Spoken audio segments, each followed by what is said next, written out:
दे धडक बेधडक आपल्या परिसरातील ताज्या घडामोडी, घटना, समस्या, विविध क्षेत्रातील सर्वदूर बातम्या पाहण्यासाठी लोकशक्ती लाईव्ह न्यूज चॅनलला सबस्क्राईब करा आणि नोटिफिकेशन मिळवण्यासाठी बेल आयकॉनला प्रेस करा।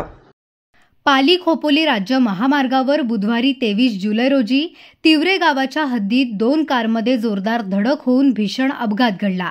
या अपघातात सिलेरियो कारचा चालक गंभीर जखमी झाला असून 2 वाहनांचे मोठे नुकसान झाले आहे।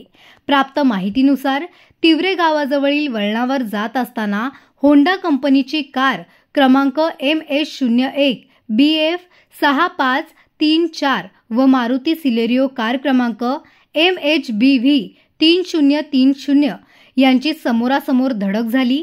धडकेनंतर सिलेरियो कारमधील चालक गंभीररित्या जखमी झाला आहे, तर अन्य प्रवाशांना किरकोळ दुखापत झाल्याचे सांगण्यात येत आहे।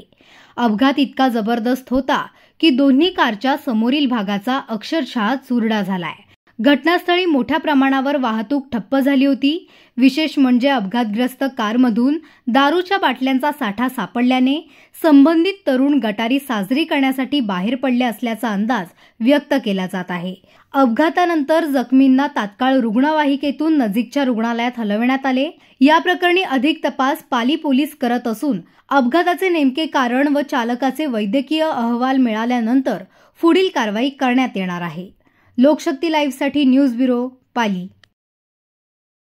दे धडक बेधडक आपल्या परिसरातील ताज्या घडामोडी, घटना, समस्या, विविध क्षेत्रातील सर्वदूर बातम्या पाहण्यासाठी लोकशक्ती लाईव्ह न्यूज चॅनलला सबस्क्राईब करा आणि नोटिफिकेशन मिळवण्यासाठी बेल आयकॉनला प्रेस करा।